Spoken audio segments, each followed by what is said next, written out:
Sí, pero qué forma de disfrutarlo, ¿no? También, al final, yo se lo estaba diciendo a los chavales. Mm, Te quedas con el sabor amargo de que no podemos dar esta versión aquí, o dar la versión del Hércules, dar la versión del Albacete, y luego dar la versión de la semana pasada. Verdad que hay que pasar página, pero eso no lo tenemos que hacer mirar, porque si jugamos y competimos todas las jornadas, cada jornada como hoy, este equipo no tendría que estar sufriendo la tabla clasificatoria ni cada jornada, ¿no? Pero bueno, también se gana sufriendo, y también eso genera carácter, genera entidad, y genera que todo el mundo vea que puede jugar. Hoy juega Pala por derecha y lo hace fantásticamente bien.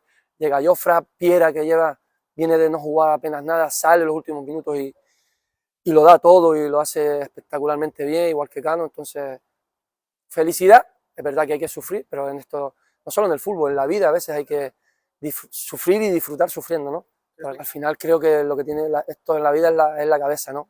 Liberarse, quitarse, no fijarse objetivos muy lejanos ni a veces imposibles.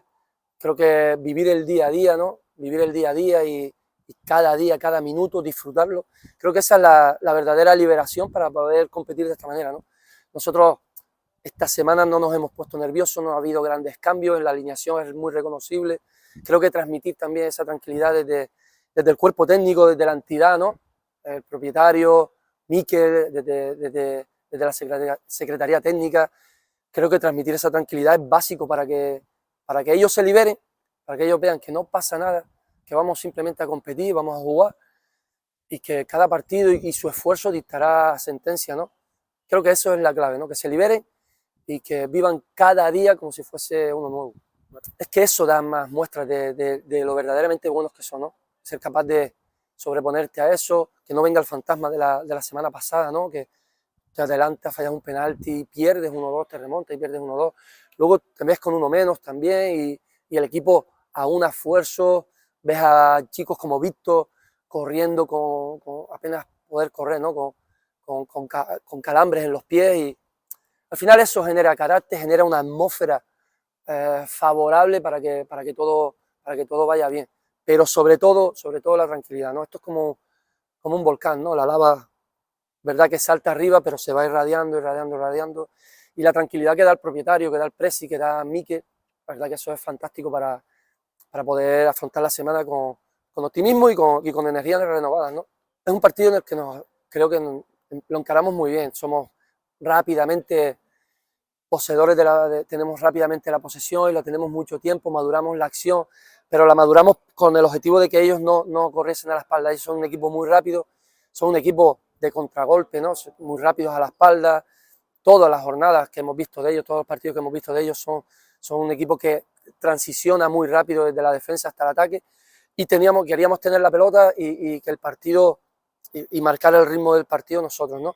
Evitar errores no forzados, porque eso a ellos les propicia, ¿no? Los contragolpes de ellos y las salidas en velocidad de ellos.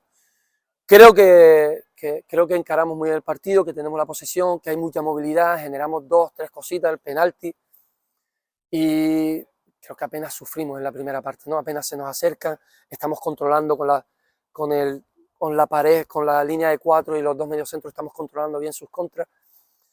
Y bueno, vamos 0-0 porque no somos capaces de ponernos por delante en el penalti. La segunda parte, nosotros siempre tenemos esos 10-15 minutos de despiste, y creo que hoy hemos sido capaces de que eso no surgiese, pero porque volvemos a tener la pelota, ¿no?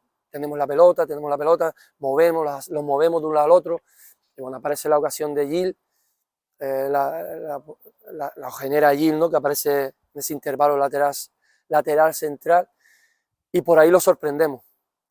Luego ellos tienen ese arreón, ¿no? de esos 15 primeros minutos después del gol, pero creo que supimos estar juntos, que creo que fue lo que nos faltó la semana pasada y todos esos partidos que han remontado, ¿no? Supimos estar juntos, y ese primer arreón de ellos, soportarlo juntos, ganar esa segunda jugada, montar alguna contra también para que ellos no estuviesen cómodos en el campo, y bueno, luego nos quedamos con uno menos, y ya el último instante del partido ya luego fue resistir, ¿no? Resistir, y creo que en 90 minutos solo concedemos una ocasión clara, ¿no? Que para Marcos un rechace, y Marcos para muy bien un tiro a bocajarro. No podemos pretender venir a Mestalla ante un equipo de esta entidad y no sufrir y que no nos generen nada. Creo que hemos minimizado al máximo las virtudes del rival y por ahí felicidad completa, ¿no? ¿Cómo has vivido la expulsión de Aitami? ¿Cómo ha sido eso? ¿Qué has visto desde tu posición? Aitami iba a ser el cambio, de hecho lo levantamos en el panel de los cambios, pero se acerca Pau y me pide el cambio. Pau estaba más grave, yo a Aitami no lo vi, Aitami no me hace ver que está tan tocado y solo hacemos el cambio de Pau. Pero bueno, esto son cosas que pasan, ¿no? Al final, si 10 tienen tarjeta no puedes cambiar a 10, había muchos más con tarjeta y el peligro de que nos quedáramos con uno menos no era solo de Aitami, Lledó tenía tarjeta, varios tenían tarjeta. Bueno, íbamos a hacer el cambio de Aitami, Pau pide el cambio, rectificamos el cambio y Aitami, pues bueno, sale perjudicado porque no podrá, y nosotros todos, ¿no? No podrá competir la semana que viene, pero bueno, están Piera y están Paul que también tienen ganas y seguro que se matarán para la semana que viene tener una oportunidad. Mira, siguiente partido. Ya te estaba diciendo que los jugadores tienen que estar liberados para que todo vaya fluyendo de manera natural y esa tranquilidad que nos da desde arriba, nosotros, el cuerpo técnico, también tenemos que transmitirla a los futbolistas. No voy más allá de la siguiente semana. Toca Alcira y toca el sábado competir, toca el sábado y a muerte, pero el partido se empieza a ganar desde mañana. Mañana toca entrenar, mañana toca tener las energías suficientes para empezar a ganarle a la Alcira. No voy más allá. Luego, si eres capaz de ganarle a la Alcira y encaras, que lo va a poner muy difícil, lo digo ya, si somos capaces de en nuestra casa darle la alegría a nuestra afición, pues el partido de Copa se encarará como una fiesta completa, creo yo, ¿no? Y bueno, desde aquí agradecer a la afición que vino otra vez de Tarrasa y bueno, dedicarle esta victoria a toda la afición nuestra que estará viéndolo y supongo no, estoy segurísimo de que estarán súper contentos.